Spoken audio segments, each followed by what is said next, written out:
Mainpuri Saqib Anwar 9675857662।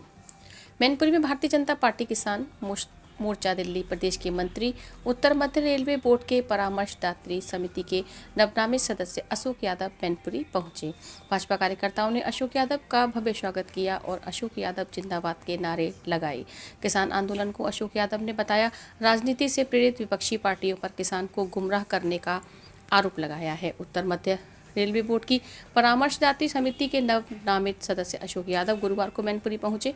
Kurawali road स्थित श्रीदेवी मेला मंदिर के निकट कृष्णराज खाद बीज भंडार के सामने उनका भव्य स्वागत किया गया। भाजपा के बूथ अध्यक्ष राजकुमार यादव, डॉक्टर कैलाश शाक्य समेत बड़ी संख्या में लोग मौजूद रहे व कार्यकर्ताओं ने अशोक यादव का फूल माला पहनाकर सम्मान किया।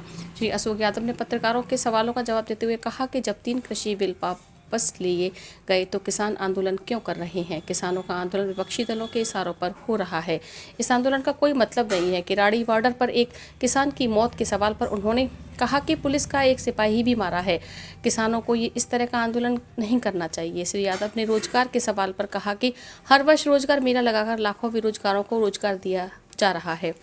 महंगाई के मुद्दे पर गोल गोल जवाब देते हुए बचाव की मुद्रा में दिखाई दिए। रोजगार के सवाल पर स्वरोजगार स्थापित करने पर जोर देते हुए दिखाई दिए। आगामी लोकसभा चुनाव में भाजपा किसी मुद्दे को लेकर चुनाव में उतरेगी। इस सवाल पर उन्होंने कहा कि भाजपा शांति पर विकास से आती है, इसी मुद्दे पर चुनाव लड़ेगी। अशोक यादव ने किया और कहा, देखिए पूरी रिपोर्ट। पार्लियामेंट्री बोर्ड में सदस्य सुधा यादव जी, तो उनसे शिष्टाचार भेंट करनी थी इसी संदर्भ में। तो जिले का रहने वाला हूँ, मूल निवासी जनपद का हूँ, तो हमारी राष्ट्रीय नेता हैं, अगर वो जिले में आई तो उनका मिलना, उनसे शिष्टाचार भेंट करना ये हमारी नैतिक जिम्मेदारी है। मतलब भारतीय जनता पार्टी की नीतियों से आप पूर्ण रूप से जो है सहमत हैं? मैं पदाधिकारी हूँ, मैं भाजपा का पदाधिकारी, संगठन का कार्यकर्ता हूँ। अच्छा, संगठन कार्यकर्ता हैं तो ये बताएं कि जो है आपकी पार्टी ये कह रही है कि हमने किसानों की आमदनी दोगुनी कर दी, उसके बाद भी किसान बॉर्डर क्यों बैठे? देखिए, वो राजनीतिक कारण है और इस समय चुनाव है। आपको मालूम हो कि पहले जब जो बिल आए थे, जब किसानों के समझ में नहीं आए तो माननीय प्रधानमंत्री जी ने उनको वापस लिया। तो जब आपकी मांग वापस ले ली थी, उसके बाद आपको ये दोबारा चुनाव के समय पे आके ये सब एक चुनावी एजेंडा है, चुनावी एजेंडे के तहत ये हो रहा है। बाकी और ये सब राजनीतिक पार्टी राजनीतिक है, इसलिए इसका कोई बहुत ज्यादा मतलब नहीं है।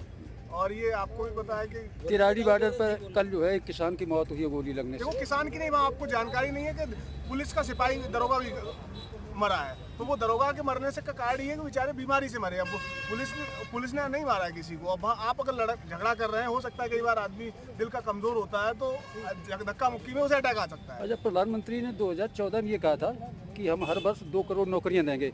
आज जो है नौकरी की बात ही नहीं भाजपा कर रही है। आप गलत कह रहे हैं। अभी थोड़े दिन पहले रोजगार मेला लगा था हमारे सरकारी, बहुत देश में कई लाख लोगों को रोजगार सबको दिए गए प्रमाण पत्र। अच्छा, तो आप कैसे कह सकते हैं? महंगाई इसी तरीके से बढ़ती रहेगी? महंगाई नहीं, हम बहुत महंगाई के ऊपर एक बहुत स्पष्ट आपको वक्तव्य देना चाहेंगे कि आपकी जो कल कमाई थी, आज से 10 साल पहले जो चीजें थी, क्या वो आज वही हैं?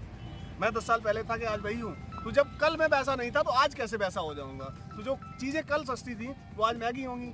कल जो चीज को 4 लोग यूज कर रहे थे, आज उसके यूज करने वाले 40 लोग हैं। तो जब प्रोडक्शन की कमी होगी तो महंगी होगी। इसमें दिक्कत क्या है? सरकार की जिम्मेदारी क्या है? प्रोडक्शन बढ़ाना। एक सरकार की जिम्मेदारी कई बार क्या होता है, व्यापारी वर्ग काम करता है, सरकार काम नहीं है। सरकार सिर्फ व्यापारियों को सपोर्ट करती है। और अगर व्यापारी कोई काम, इसीलिए आपको बताओ stand up India, skill India, तमाम चीजें हैं। प्रधानमंत्री जी क्यों कह रहे हैं कि आप स्वरोजगार, मतलब आप खुद व्यापार पैदा करें, तो मोदी जी यही तो कह रहे हैं। अच्छा, ये 2024 का जो लोकसभा चुनाव होने जा रहा है, आपकी पार्टी का इसमें प्रमुख मुद्दा क्या होगा? देखिए, हमारा प्रमुख मुद्दा सिंपल है कि हम देश के विकास की बात करेंगे, जो कि हो रही है। देश में शांति हो, देश का नाम बुलंद हो। आज आप कभी भी आप इंडिया के बाहर जाते हैं ना, तो आप कहते हैं आप मोदी के भारत के लोग हैं। आपको ये गर्व से सीना चौड़ा हो जाता है जब लोग कहते हैं कि मोदी के भारत के लोग हैं ये। अच्छा, आपके पास धार्मिक मुद्दा केवल है? नहीं, मोदी का भारत धार्मिक कहाँ हो गया? मैंने कहा ही नहीं। मैंने कहाँ का धार्मिक है? मैंने कहा मोदी का भारत। आप जब कभी जाते हैं तो विकास की बात है।